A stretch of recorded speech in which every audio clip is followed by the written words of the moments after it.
Hi hello नमस्कार, मी ज्योती. आज आपण बघणार आहोत ट्रेंडिंग पोटली बॅकनेक डिझाईन. ही डिझाईन एवढी सुंदर आहे की डेली यूजच्या ब्लाउजवर ही बॅकनेक पोटली डिझाईन बनवू शकता. पहिल्यांदा आपण माप टाकून घेऊया. तर गळा रुंदी 2 पाव, शोल्डर 3 घेतला आहे आणि मुंडा 5.5 घेतला. मागील गळा 10 इंच आहे तर 6 इंचावर टिक करायची. गळ्याला आकार देण्यासाठी 1.5 इंच किंवा 1 इंचावर टिक करायची. गळ्याचा आकार काढत असताना चॉकने 2 वेळा आकार द्यायचा आहे, कारण गळ्याचा आकार व्हिडिओमध्ये दाखवल्याप्रमाणे दुसऱ्या बाजूला उमटवण्यासाठी हे करायचं आहे. दुसऱ्या बाजूलाही गळ्याचा आकार काढून घ्यायचा. गळ्याचा आकार काढत असताना दोन्हीकडे सेम आलं पाहिजे. गळ्याचा आकार चॉकच्या साह्याने डार्क करून घ्यायचा. मेन फॅब्रिक ठेवत असताना सरळ ठेवायचं, उलट होणार नाही याची काळजी घ्यायची. मेन फॅब्रिक सरळ ठेवल्यानंतर त्यावर अस्तर ठेवायचा आणि पिनअप करून घ्यायचं. पिनअप केल्याने टिप मारताना फॅब्रिक सरकत नाही. सर्व बाजूनी व्यवस्थित पिना लावून घ्यायच्या आणि डिझाईन बनवले आहे त्यावर टिप मारून घ्यायची. ही डिझाईन एवढी सुंदर आहे की डेली यूजच्या ब्लाउजवरही तुम्ही करू शकता. ही डिझाईन खरंच खूप सुंदर आहे. साडी दिसायला साधी असली तरी अशा ब्लाउज डिझाईनमुळे साडीला वेगळाच लुक येतो. असेच नवनवीन डिझाईन पाहण्यासाठी चॅनलला सबस्क्राईब करा. व्हिडिओ स्किप न करता व्हिडिओ पूर्ण पाहायचा आहे. स्किप करत करत बघितल्यावर पूर्ण डिझाईन समजणार नाही. या व्हिडिओमध्ये पुढे मी काही महत्त्वाच्या गोष्टी सांगणार आहे, त्यासाठी व्हिडिओ पूर्ण पहा. गळ्याला पूर्ण टिप मारून झाल्यानंतर कमरेला ही टिप मारून घ्यायची. येथे कमरपट्टी जोडणार नाही तर मी टिप मारून घेतली आहे. व्हिडिओमध्ये दाखवल्याप्रमाणे ब्लाउज सरळ करून घ्यायचा आणि गळ्याला दाब टिप मारून घ्यायची. सगळ्यात महत्त्वाचं म्हणजे गळ्याला आकार देत असताना आपण 1.5 इंच घेतलं होतं, तिथे ज्या कस्टमरला गळा पसरून पाहिजे त्यांना 1.5 इंच घ्यायचं. ज्यांना पाठीमागचा गळा पसरून नको आहे त्यांना 1 इंच घ्यायचं. हे ते लक्षात ठेवायचं आहे.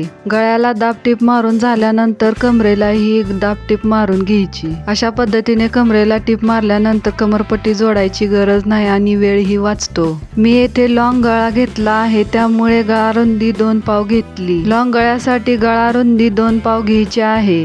लॉंग गळ्यासाठी गळा रुंदी 2.5 घेतल्याने गळा उतरतो. बॅक साईडला कमरेला व्यवस्थित टिप मारून घ्यायची. व्हिडिओ आवडल्यास लाईक, शेअर, सबस्क्राईब करा. कमरपट्टीला टिप मारून झाल्यानंतर येथे आपण लेस लावणार आहोत. लेस लावण्यासाठी मुंड्याकडच्या बाजूला 2 इंचावर टिक करायची आणि व्हिडिओमध्ये दाखवल्याप्रमाणे फोल्ड करून रेष ओढून घ्यायची. अशा छोट्या छोट्या महत्त्वाच्या गोष्टी जाणून घेण्यासाठी व्हिडिओ पूर्ण पाहायचा आहे. लेस लावत असताना पहिल्यांदा खालच्या बाजूला लेस लावून घ्यायची, नंतर वरच्या बाजूची लेस लावायची आहे. पुढे तुम्हाला व्हिडिओमध्ये समजेलच. लेस लावत असताना जास्त ताणून धरायची नाही, सैल धरायची आहे. लेस खेचल्याने व्यवस्थित लेस बसत नाही. खालच्या बाजूने लेस लावून झाल्यानंतर मुंड्याकडच्या बाजूला लेस लावून घ्यायची. येथे आपण चॉकने रेष ओढली आहे त्याच्यावरून लेस लावायची.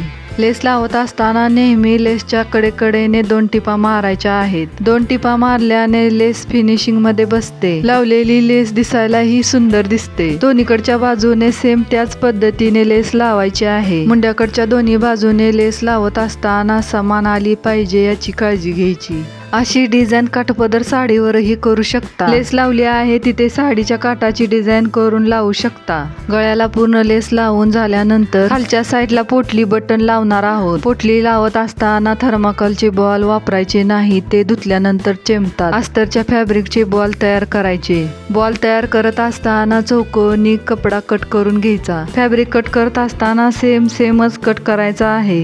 सेम फॅब्रिक कट केल्याने सेम पोटली तयार होतात. अस्तरच्या फॅब्रिकचे बॉल तयार करायचे आणि व्हिडिओमध्ये दाखवल्याप्रमाणे मेन फॅब्रिक मध्ये घालायचे. सुई आणि दोऱ्याच्या साह्याने पोटली बटन तयार करून घ्यायचे. पोटली बटन तयार करत असताना व्यवस्थित पोटली तयार करून घ्यायच्या. अशा पद्धतीच्या पोटली तयार करून घेतल्यावर डेली यूजच्या ब्लाउजला लावल्यावर खराब होत नाही. त्या पोटली जास्त दिवस टिकतात. मी येथे जेवढ्या पोटल्या लागतात तेवढ्या पोटल्या बनवून घेतल्या. पोटली बसवत असताना 1 इंचावर टिक करून पोटली बसवून घ्यायच्या. पोटली बसवत असताना सिंगल फूटचा वापर करून पोटली बसवायच्या. पोटली बसवण्यासाठी 1 इंचावर टिक करून घ्यायची. व्हिडिओ मोठा होत असल्यामुळे मी येथे थोड्याशाच पोटल्या बसवून दाखवल्या आहेत. मी येथे खालच्या साईडलाच फक्त पोटली बसवून घेतल्या आहेत. तुम्हाला बसवायचे असेल तर पूर्ण गळ्यालाही बसवू शकता. सर्व पोटल्या बसवून झाल्यानंतर पाव इंचावर डबल टिप मारून घ्यायची. पाव इंचावर डबल टिप मारून झाल्यानंतर राहिलेला पोटलीचा कपडा कट करून टाकायचा. पोटलीचा राहिलेला कपडा कसा कट करायचा हे पुढे व्हिडिओमध्ये समजेलच. राहिलेला पोटलीचा कपडा कट करत असताना खालच्या बाजूचा कपडा कट होणार नाही याची काळजी घ्यायची. आजची ही डिझाईन तुम्हाला कशी वाटली हे नक्की कमेंट करून सांगा. अशा नवनवीन डिझाईन पाहण्यासाठी चॅनलला सबस्क्राईब करा. अशी ही सुंदर डिझाईन तुम्ही डेली यूजच्या ब्लाउजवरही बनवू शकता. व्हिडिओ पूर्ण बघितल्याबद्दल धन्यवाद. भेटूया एका नवीन व्हिडिओमध्ये.